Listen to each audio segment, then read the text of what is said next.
So today is another day. It's actually raining right now, and I love rainy days. I love everything about a rainy day. When I'm inside, that is, you know. Oh, just the sound, well, I can't smell most of the time, but the sound, the cool atmosphere it creates, it's just soothing, you know. I didn't even sleep too well last night, so I might be getting right back into this bed. But today, I wanted to talk about relationships. I am not in one, and for the most part, I'm okay. I think for as many times that I am sad about that, somebody else is wishing that they were single. You know, because a lot of my girlfriends that are married and have kids, and I'm like, oh gosh, you know, I wish, blah blah, and they would be like, ugh, girl, sometimes I just want to throw away the husband and them children, and I wish I was just single and living the life of a student. So, I got over that. Now, I recently also got out of a friendship. It wasn't a relationship yet. Um, and there are just some key things I just don't understand that people don't look at when establishing a meaningful relationship with someone else. One of the first things, one of the, I'm always scratching my head. One of the first things that I do is that, you know, I have this philosophy. I cannot like you unless I don't know what I don't like about you, right? So I cannot have any, well, wouldn't say any kind of feelings. I can't have deep feelings for someone that I don't have a at least a small handle on what their flaws are. So, you know, like when you was in high school and he liked you and you like him and you're just going along, oh gosh, and you're not thinking about anything else. It is not even really based on anything, and you just move forward. That was high school behavior. Yet I still see so many people with the high school relationship approach. It just baffles me. How can I be in a long term, steady, committed relationship when I've never even taken the time to really sit down and look and say, that's a big problem for people. Listen to what they say, look at what they do. Hmm? And the doing really important, because some people they have a issue where they always talking up a big game, but in terms of action, nothing. There's nothing there. So, oh yeah, I'm ambitious and I'm planning to do this and that, and 10 years pass, same spot. You know, look out for these things. Look at the person. So before you even start catching all kind of feelings, look at it. For me, I give 3 months, right? 3 months. 3 dates, individual dates, to really kind of feel out the person and see if you think there's any compatibility there. If there is, then 3 months. When by the time 3 months more or less, and I mean, this is no hard and fast rule. There are people who meet each other and get married in 3 weeks and they last, and some people who know each other for 10 years then get married and they're done. But for me, 3 months. By 3 months, I could kinda get a good idea of what I'm dealing with. And you too, you by then should know what my flaws are.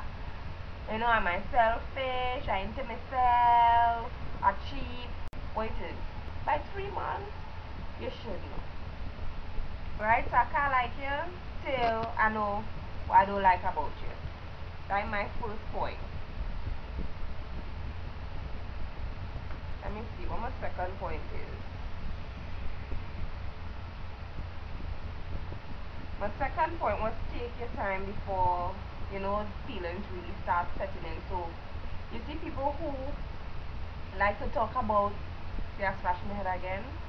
You meet the person and within a week you're telling them, oh gosh, I love you girl, I really love you. I just ask, will you love? Will you love? In a week, will you love?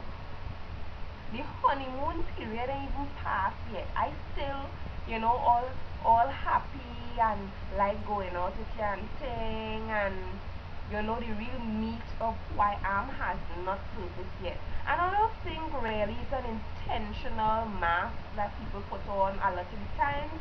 It's just it's just the beginning, and everything always good in the beginning. You always see the brighter parts of the person in the beginning. That's why you need time to really, when that cloud nine phase, gets a little deflated and you're really seeing the person for who they are, then you could make a good decision. Then, alright, your feelings, you could kind of allow the feelings to seep out now. And another important one that I really need to stress on, he could tell her he love you, he want to be with you, you alone. He going back to school, he getting a work, he buying a house, all kind of things they're telling you. Look and see if those things materialize. Don't just go by what somebody is saying. So he could tell you he love you a million times or bust up your face and you believe that. No, he busting your tail. There's no love. Right. So after 3 months, you know whether to move in or move out. Move on with the relationship or get away. Get out. Right. Oh Lord.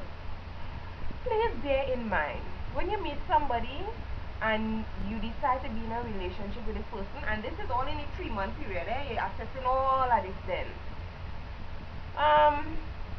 You're gonna be with his friends and family too. You see this thing where people be like, if you are love, make care of your mother.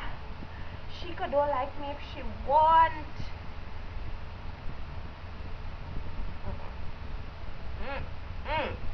At the time, sometimes this is how it is go down, At the time when all the courting, he like, oh gosh, my mother this and that, oh God, why she and leave me alone, she wrong, blah blah blah blah blah. Or simply probably just not saying nothing to defend you against the mother.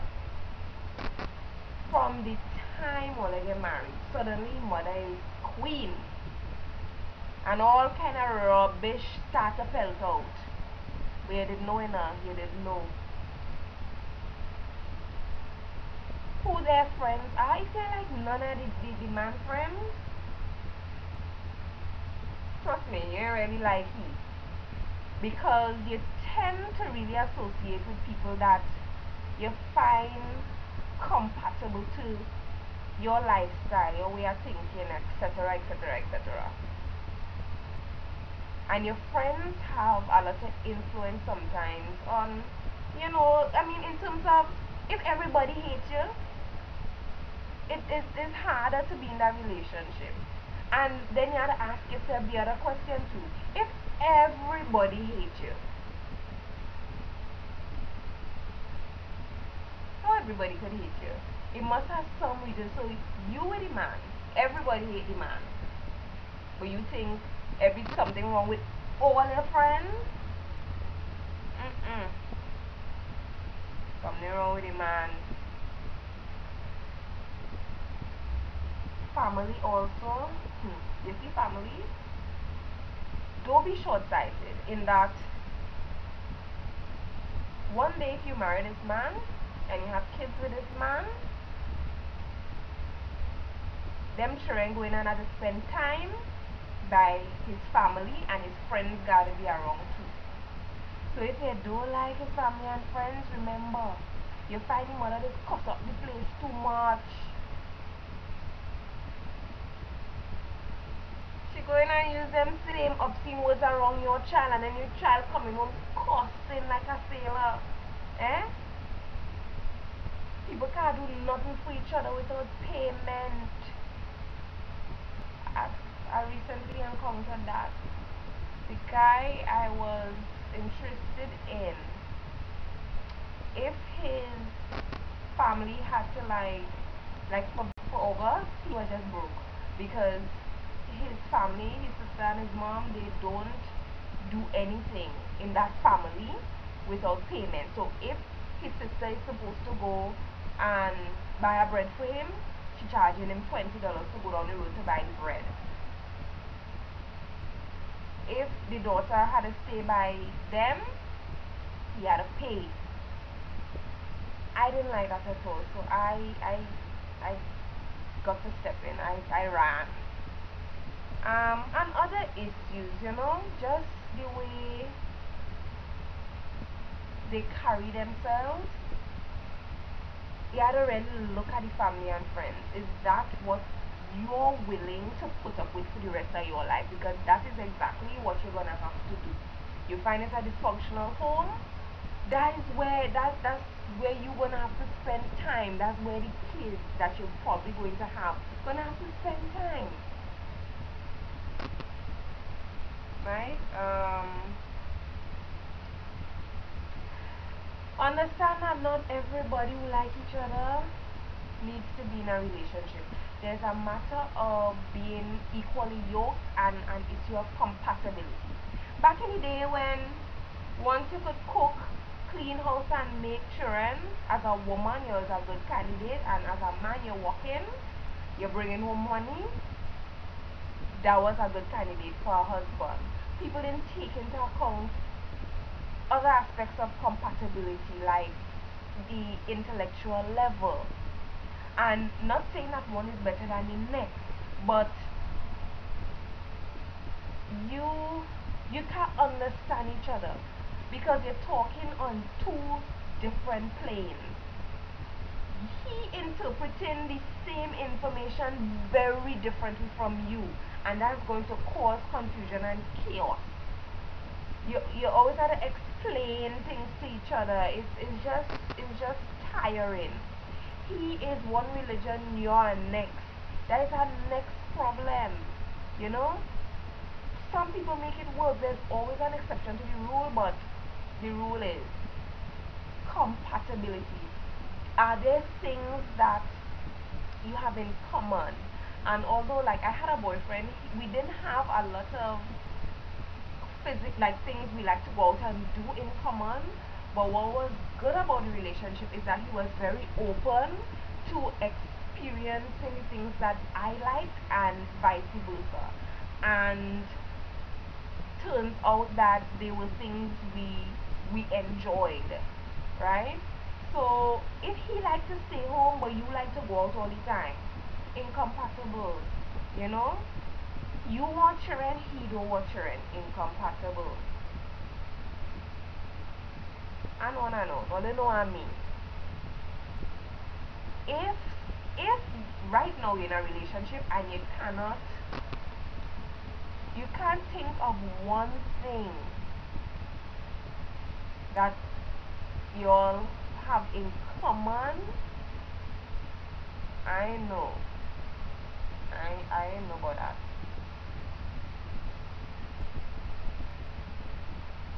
I know.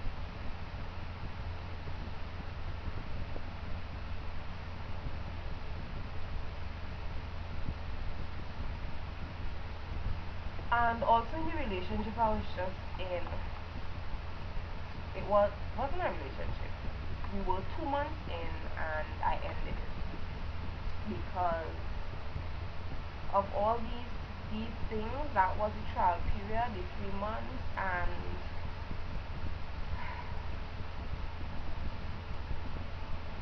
we were just two very different people.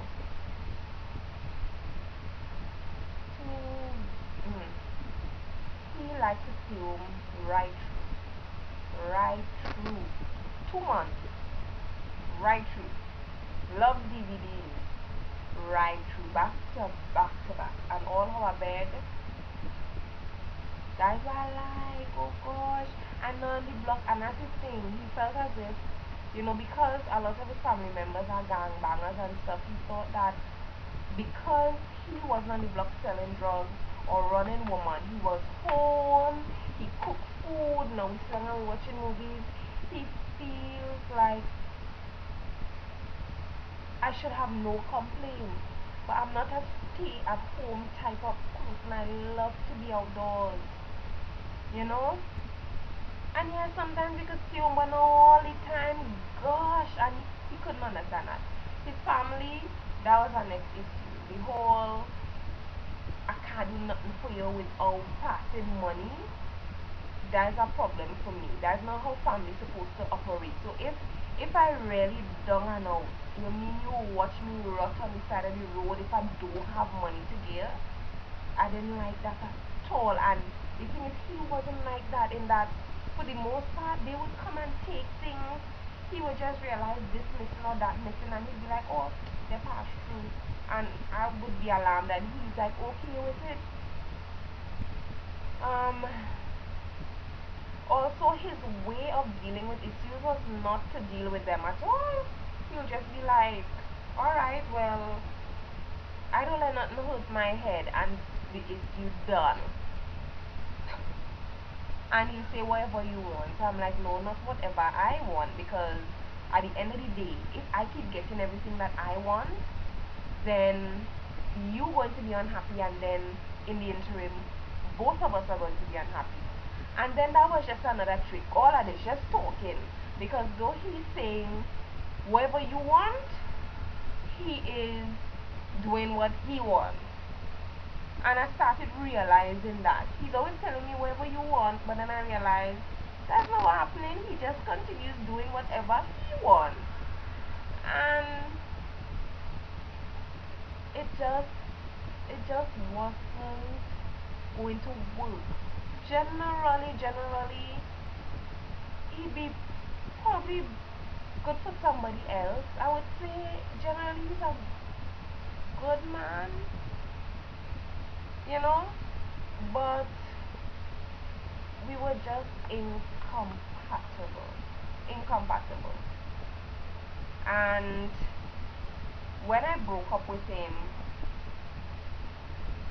his solution to incompatibility, which he just never understood what I meant by incompatible, um, was to tell me once again, let's compromise and I can have my way. And I was just like, it didn't work. You didn't listen to me in the 2 months. It's not gonna work now. Now that I done with your want to promise me all kind of things, you were saying all of this before and nothing materialized. So that really had to end. But that man could have cooked, boy. Oh gosh, that man could have cooked. Gosh, I miss your cooking. Could have cooked. Yes, I think that's it. That was, oh gosh, almost 20 minutes rambling on and on. But yeah, well, let's take all the time now. Take all the time. Give it that grace period to that time to really look at all these issues and see if this is something you really could see yourself in long term. Don't rush into it. Don't rush into being in close confined quarters with this person. Go out, do things together, you know. And somebody said like movies aren't really a good option because you just sit there and watch the screen, you don't really interact. So if you're going for a movie, I mean, eat some ice cream or something after, so that you could sit and talk and have that one-on-one time together, be able to communicate well with each other. And also, oh, something, it's very important to talk about what you expect. Do you want to have kids? What do you think a woman's role should be? He could surprise you and say, well, even though you're working outside the house and bringing in money too, I expect that you're going to take care of the kids. You're going to cook and do everything like you're supposed to. You know, iron out all these fine details before you really get heavily invested in someone, right? I also want to say, like, if you're single like me, don't ignore horrors, because a lot of people around, you see where they're in relationships, but when you really look at the quality of relationship, mm-mm, it's not something you would want to have. So be single. Wait for that person that you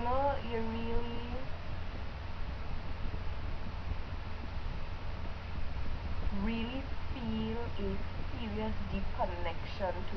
Don't just be in a relationship to have somebody there, because in the end you're not gonna be happy. So I'm promoting happiness today. Oh gosh, the rain stopped falling.